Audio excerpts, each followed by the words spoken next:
조합원 여러분 반갑습니다. 노동자 방송 김주영입니다. 지난 28일 상여금과 복리후생수당 일부를 최저임금에 포함시키는 법 개정안이 국회 본회의를 통과했습니다. 민주노총을 포함한 노동계는 강하게 반대했지만 이 정부와 국회는 이 법 개정안을 통과시키고 말았는데요.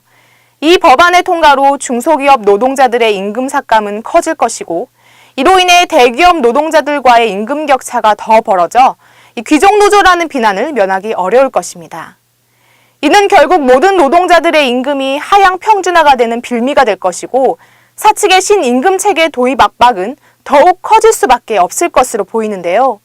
이와 관련해 청와대 게시판에는 대통령의 개정안에 대한 거부권 행사를 요구하는 청원이 진행 중이라고 하니까요. 조합원 여러분의 많은 참여 부탁드립니다. 이번 주 노동자 방송 시작하겠습니다.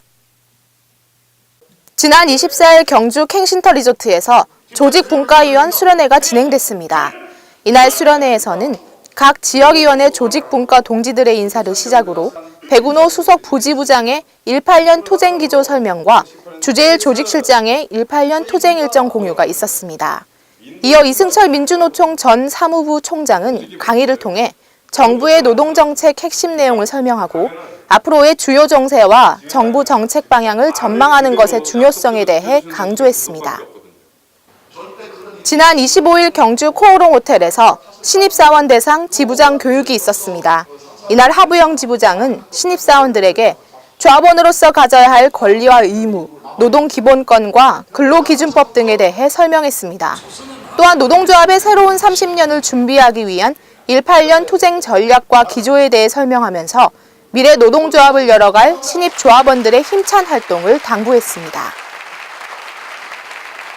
지난 28일 울산공장 본관 앞 잔디광장에서 지난 A조에 이은 B조의 18년 임투 완전 승리를 위한 전 조합원 보고대회가 진행됐습니다. 최저임금법 계약 저지를 위한 2시간 총파업이 시작된 첫날이었음에도 많은 조합원 동지들이 참석해 힘을 실어주었습니다.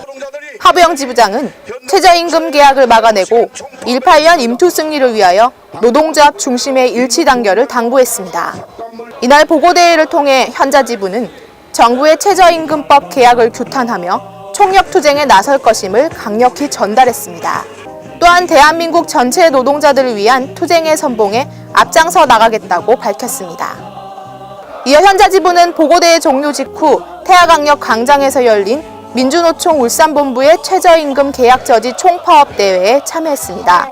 이날 집회는 25일 총연맹과 지역본부 비상운영이 결정사항에 따라 울산본부 산하지부와 지회들이 참여했으며 결의문 낭독을 통해 투쟁 의지를 밝혔습니다.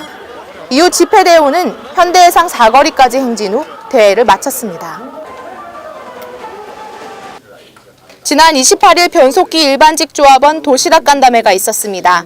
이날 간담회에는 김영진 부지부장, 윤선희 근추위 팀장을 비롯한 지부 및 사업부 담당자들이 참석했습니다. 이 자리에서 김영진 부지부장은 18년 단체교섭 상황과 현 정세에 대해 조합원들과 공유했으며 윤선희 근추위 팀장은 주 52시간제 시행에 대응하기 위한 노조의 전략과 기조를 설명했습니다. 이어 진행된 질의응답 시간에는 주 52시간제 대응을 위한 실노동시간 측정과 18년 투쟁 및 최저임금 계약에 따른 파업에 대한 조합원들의 다양한 의견이 오갔습니다. 현대자동차 노동조합은 지난 29일 울산공장 홍보관에서 행복드림카 전달식을 가졌습니다. 이날 전달식에는 박두영 부지부장과 강정구 사회연대 실장 등 노사 관계자 및 복지단체 담당자들이 참석했습니다. 이번 행복드림카 전달식에서는 각 지역 복지단체에 스타렉스 8대와 아이오닉 2대를 지원했습니다. 한편 지역 소외계층의 차량을 지원하는 행복드림카 사업은 2005년부터 매년 꾸준히 이어져 오고 있으며 올해로 차량 지원 누적 170대를 달성했습니다. 지난 29일 본관 아반떼룸에서 5차 단체교섭이 있었습니다. 이날 단체교섭에서는 18년 지부 요구안에 대한 별도 요구안 중 성과급에 대한 사측의 질문이 이어졌으며 임금과 성과급에 대한 노사 간 치열한 공방이 오갔습니다. 노사는 오는 31일 아산공장에서 6차 단체 교섭을 이어가기로 하고 5차 교섭을 마무리했습니다. 지난 29일 5차 단체 교섭이 진행된 가운데 최근 소문으로만 존재했던 사측의 임금 동결 가이드라인이 언론에 공식적으로 발표되었습니다. 이로 인해 사측은 임금 동결에 상응하는 주장을 되풀이할 것으로 예상되는데요. 사측은 지부의 요구안이 지불 능력과 수많은 검증과 논의를 거친 오만 조합원의 정당한 요구임을 받아들이고 성실히 교섭에 임해야 할 것입니다. 또한 노동조합은 성공적인 18년 단체 교섭을 위해 조합원들의 선봉에서 최선의 노력을 다할 것입니다. 노동자 방송 여기서 마치겠습니다. 감사합니다.